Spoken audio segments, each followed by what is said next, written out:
আসসালামু আলাইকুম বন্ধুরা।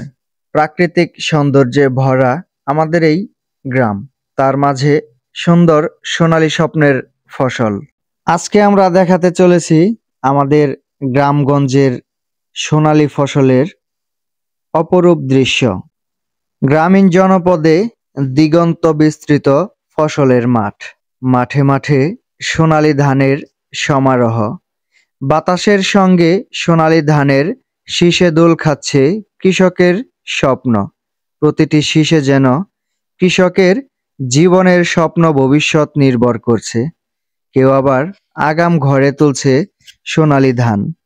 এবছর আমাদের গ্রামে বন্যা কিছুটা কম হওয়ায় বাইদের মধ্যে যে ধানের জমিগুলা আছে, সেই ধানের জমিগুলাতে কিন্তু প্রচুর ফসল ফলেছে।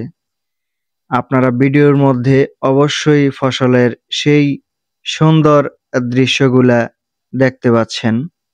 ছোটবেলা আমরা দেখতে পেতাম ধানের সিজনালে ধান কাটার সময় আমাদের কৃষকের মাঝে যে আনন্দ আমেজটা বয়ে যেত, সেই আনন্দ আমেজগুলা কেবল শুধুই স্মৃতি ধারণ করে আছে। এখন আর সেই মহিষের গাড়ি নেই, এখন আর সেই গরুর গাড়ি নেই। গরুর গাড়ি যখন বাড়ির পাশ দিয়ে শব্দ করে যেত, তখন বোঝা যেত ধানের সিজন চলে এসেছে। এখন আর সেই বুলবুলিওয়ালা নেই, এখন আর সেই গজা বিক্রেতা নেই, যারা ধানের জমিতে ধানের বদলে বুলবুলি গজা দিত। এখন কেবল সেগুলা শুধুই স্মৃতি। সকালে আমাদের ঘুম ভাঙতো ঠুকঠাক শব্দে। ছোট ছোট ড্রাম, ছোট ছোট কাঠের মধ্যে ধানের আটি যেগুলা আছে, সেগুলার বাড়িতে আমাদের ঘুম ভেঙে যেত। বাবার সাথে ফসলি জমিতে যাওয়া, বায়না ধরে কত কিছু খাওয়া, ছোট ছোট ধানের আটিগুলা মাথায় করে ফসলের জমির পাশে রাখা, এগুলা কিন্তু ছিল আমাদের অন্যরকম একটা আনন্দ। সেই আনন্দগুলাও কিন্তু এখন শুধুই স্মৃতি।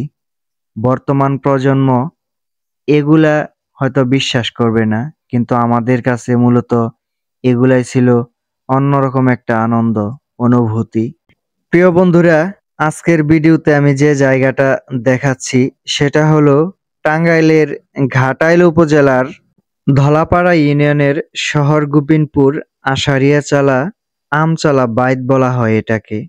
প্রিয় বন্ধুরা, প্রাকৃতিক দৃশ্যগুলা, সুন্দর সোনালী ফসলগুলা আপনাদের কাছে কেমন লাগে অবশ্যই অবশ্যই কমেন্ট করে জানাতে ভুলবেন না।